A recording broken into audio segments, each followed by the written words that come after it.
6 по 15 сентября в Томске впервые пройдет довольно необычный российско-американский кинофестиваль «Розовый фламинго». 1996 год. Выпуск новостей города Томска. Ведущий волнуется, читает по бумажке, говорит что-то про российскую провинцию и здоровый образ жизни. И, наконец, произносит в эфире томского телевидения эти слова. И проблемам сексуальных меньшинств. В нашей стране о так называемых сексуальных меньшинствах, то есть о геях и лесбиянках, было не принято говорить. Не говорят о них и сегодня. Как будто нет этих людей и их проблем. Они где-то там, на Западе, но не у нас. В 1993 году в России отменили статью за мужеложство, и с тех пор за это не сажают в тюрьму. Но если сегодня в России 21 века вы открыто скажете, что вы гей или вы лесбиянка, ни общество, ни государство вас, скорее всего, не поймут. В новой России было только одно десятилетие, когда и в обществе, и в СМИ пытались открыто и непредвзято говорить об ЛГБТ. Это 90-е годы.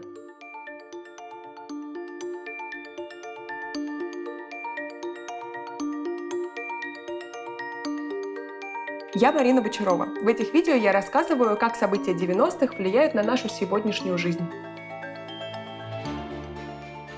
Движение за права ЛГБТ начало формироваться в России за 3 года до отмены уголовной статьи, хотя в тот момент по этой статье в тюрьмах сидят еще сотни людей. Начинает выходить ЛГБТ-пресса, открываются гей-клубы, и в поддержку сообщества наконец-то высказываются публично. В Москву на американский кинофестиваль впервые приехала американская делегация.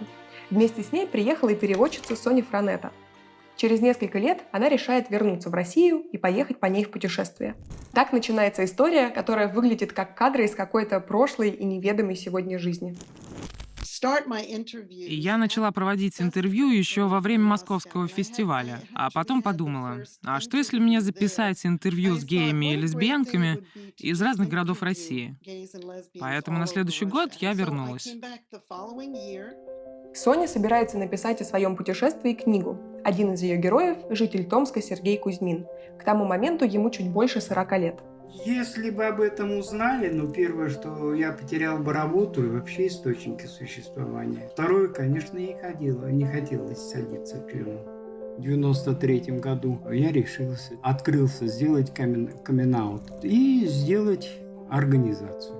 Кузьмин создает первую в Томске общественную ЛГБТ-организацию «Астарта». Он занимается просвещением и устраивает дискотеки. И вокруг Астарты начинает формироваться небольшое местное сообщество. Страшно было всегда и сейчас тоже.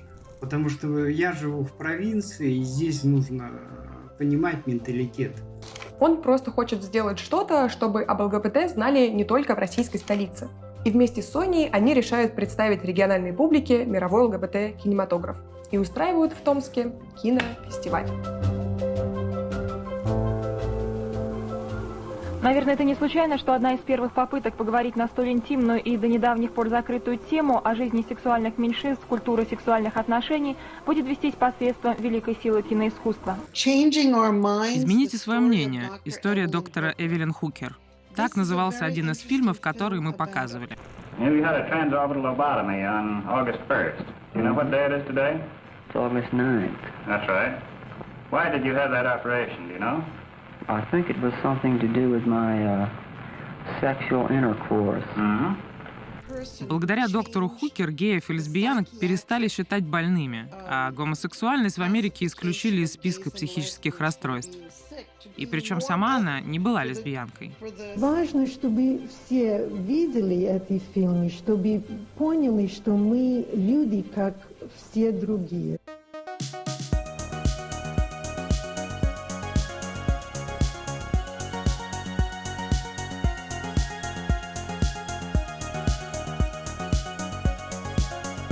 В кинотеатре, где проходил фестиваль, работали 2 женщины. Мы разговорились, и я спросила, что они думают о геях и лесбиянках. Они извращенцы, отвратительно, ужасные люди. Они наговорили мне много-много ужасных вещей. И причем они знали, что мы представители этого фестиваля. Мне это показалось очень странным. И я сказала, знаете, я лесбиянка. Они ответили, нет, не может быть. Вы не такая. То есть они отказались поверить в то, что я, в принципе, могу быть такой. Я, вот этот человек перед ними, не может быть лесбиянкой. Именно поэтому я и ходила на все эти ток-шоу, чтобы показать, что мы такие же люди, как и все остальные. Мы не ставим перед собой задачу пропаганды той или иной формы сексуального общения. Это первое. Мы ставим перед собой цель информировать человека о том, что существует в взаимоотношениях между людьми. У нас на теплоходе была женщина, которая работала поваром. Каждый человек свои мысли, каждый человек вкрал свою жизнь. Она нам сказала, что очень рада, что мы здесь. Мы разговорились. И вдруг она очень погрустнела и начала рассказывать о своем друге, который сбежал из Томска. Он был геем. А она, правда, его так не называла, а все время говорила что-то вроде «он был, таким». После его отъезда они еще долго переписывались. А потом он покончил с собой. Она сказала, что он это сделал, потому что не мог больше так жить. Меня это просто потрясло. И потом она добавила: «Я бы очень хотела, чтобы он дожил до этого фестиваля и увидел все это. Поэтому я хочу, чтобы таких фестивалей было больше». Сегодня это кажется необычным, но в России 90-х годов была свобода митингов и собраний. Поэтому, когда у Томского кинотеатра «Октябрь», где проходил кинофестиваль, собралась группа протестующих, этому тоже не сильно удивились. У кинотеатра «Октябрь», где в это время открывался фестиваль «Розовый фламинго», в свой пикет встали молодые последователи учения Иисуса Христа.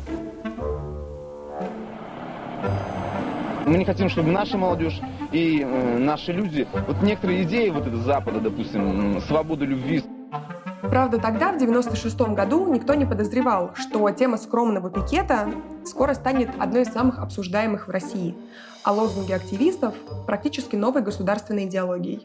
Пришли в знак протеста то, что у нас здесь, в Томске, проповедуются идеи чужды Слову Божьему, во-первых, и чужды, я думаю, многим, не только верующим, но многим россиянам. После окончания фестиваля Соня уезжает домой в Америку, а у Сергея начинаются проблемы.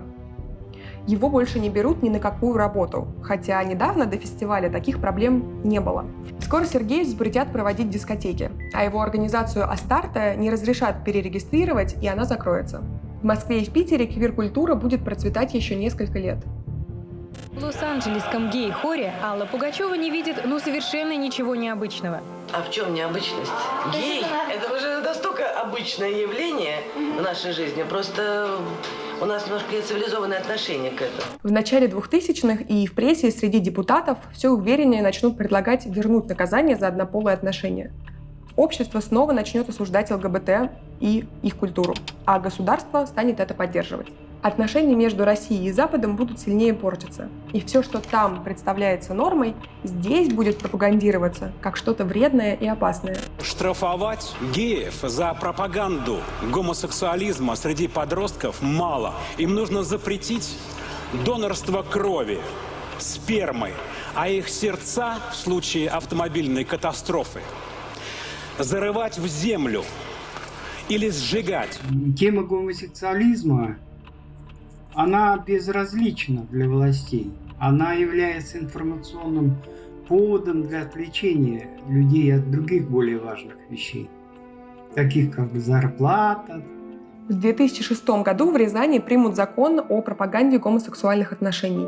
В 2013 году он начнет действовать по всей стране. А однополым парам законодательно запретят усыновлять детей. Из-за этого закона под угрозой закрытия окажутся некоммерческие организации, а людей начнут штрафовать за позитивные посты об ЛГБТ в соцсетях. Грубо говоря, по этому закону нельзя заявлять, что геи и лесбиянки – это нормально, если вас могут услышать или увидеть несовершеннолетние. А православные активисты станут частыми героями новостей. И, наконец, в 2020 году так называемые традиционные отношения закрепят в Конституции. Пока я президент, у нас не будет родителей, один будет папа и мама. У меня есть знакомый, у него жена, двое детей, успешные дети. Я его как-то встретил, ему говорю, Иосиф, тебе давать нужно медаль. Он за что? Я говорю, ты всю жизнь, ему сейчас 70 лет, я говорю, ты всю жизнь прожил как партизан в родном отечестве. Представляете, жена всю жизнь партизан.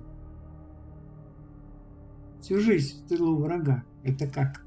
Сергей, что бы вы делали, если бы в 93-м году статью не отменили? А я бы жил так же дальше. Партизанил Только и всего у меня получается. Вначале я сказала, что в нашей стране не принято говорить о геях и лесбиянках. На государственном уровне гомофобию игнорируют и даже поощряют. Но если верить статистике, за последние 30 лет отношение общества все-таки изменилось. Треть опрошенных считают, что геев и лесбиянок надо оставить в покое, а почти половина выступают за равные права. Это произошло в том числе и потому, что тогда, в 1996 году, были такие люди, как Сергей Кузьмин, который все-таки не побоялся и провел в Томске свой кинофестиваль «Розовый фламинго».